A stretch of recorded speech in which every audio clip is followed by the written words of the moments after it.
এইরকম কিছু ঘটনা ঘটতে যাচ্ছে।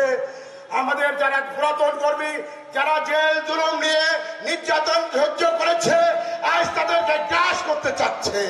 আমরা চাই না, আমরা কোনো অনুপ্রবেশকারীকে চাই না।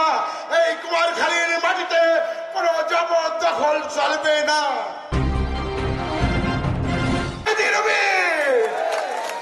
এই জনতা আপনাদের জমি, এখানে কোনো জবরদখল চলবে না, কোনো অনুপ্রবেশকারীর এখানে আর আসার প্রয়োজন থাকবে না। আমরা প্রতিরোধ করব। তাই বাবু আপনাকে বলতে চাই, এর জবরদখলের জায়গা না। আজকে এই বিএনপিকে লালন পালন করছে, এই অনুর্বর জমিকে উর্বর জমিতে রূপান্তর করেছে মেহেদী রুমি।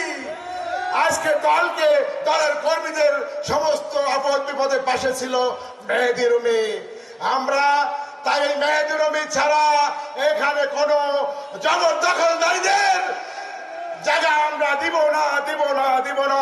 আমাদের রক্ত, আমাদের ধমনীতে এক বিন্দু রক্ত থাকতে কোন অনুপ্রবেশকারী, কোন জবরদখলকারীকে এই বিএনপি কুমারখালীর মাটিতে মেহেদী রুমি ছাড়া আমরা কাউকে মেনে নিব না, নেব না, নেব না।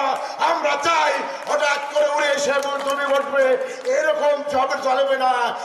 আপনারা দেখবেন নদীর বিভিন্ন পানিতে যখন কিছু নতুন অতিথি পাখি আসে, দেখতে খুব ভালো লাগে।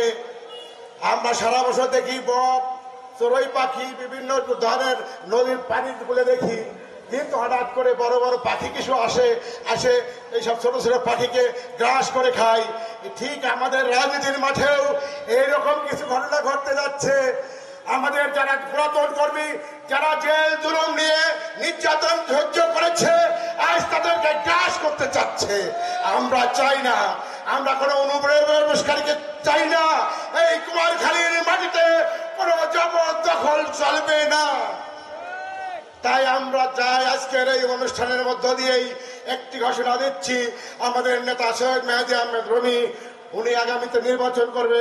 জাতীয় সংসদের নির্বাচনে আপনারা মাঠে নেমে পড়বেন, এই আশাবাদ ব্যক্ত করে সবাইকে সবার সুস্বাস্থ্য কামনা করি। আগামী নির্বাচনে দেখা হবে রাজপথে, কথা হবে মিছিলে। খুদা হাফেজ। বাংলাদেশ জিন্দাবাদ।